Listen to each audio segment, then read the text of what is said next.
Tout prince cherche à justifier par lui-même son existence et son action. Même ici, en Westeros, les ministres du roi administrent un royaume centralisé, où des populations nombreuses et variées subissent la même loi, car l'image du roi ne peut subir un autre gouvernement. Le roi est l'héritier des puissants Targaryens. Il est le légataire d'un nom, et se doit de gouverner à la manière de ses ancêtres, sans quoi certains finiront par le juger illégitime. Et nous savons fort bien qu'il n'y a rien de plus dangereux pour un roi qu'un sentiment d'illégitimité. Dorne est longtemps apparu comme un défi à la maison Targaryen. Cette longue bande de terre désertique est la dernière couronne indépendante. Et il suffit d'un souverain, adolescent, manquant de la sagesse qui vient avec l'âge et l'expérience, pour qu'une longue et inévitable suite d'atrocités se déclenche. Qu'ils étaient beaux, ces chevaliers avec leurs oriflammes, qu'ils furent glorieux en triomphant encore et encore lors des batailles contre les Dorniens. Les villes tombaient, les unes après les autres, saccagées. Un traité de paix venait d'être signé, et aux yeux des vainqueurs, la guerre touchait à sa fin. Mais ces chevaliers ne comprenaient pas Dorne et ses déserts. Ils ne comprenaient pas que l'on ne gagne pas la guerre en gagnant des batailles.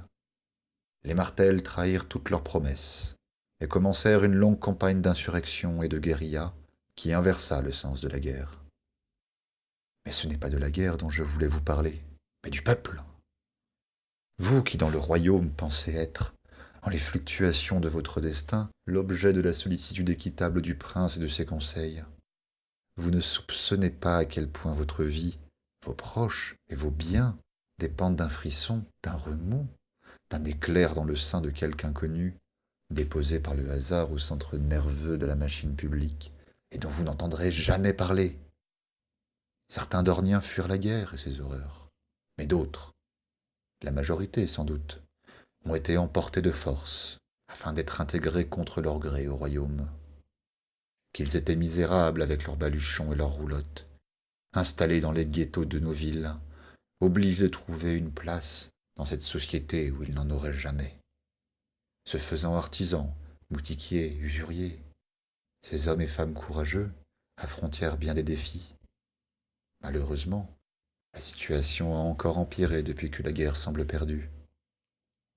Le nombre de réfugiés ne cesse d'augmenter, tout comme les injustices et les exactions contre ces gens qui n'ont plus rien et qui ne cherchent qu'un nouveau foyer où reconstruire ce qu'ils ont perdu. Il est probable que sans aide, les ghettos grandissent et deviennent bientôt des endroits sordides, car les princes de ce monde ne comprendront jamais qu'à vouloir rendre un peuple grand, on le rend malheureux. Toujours ceux qui prétendent résoudre les problèmes du jour sont responsables des problèmes du lendemain.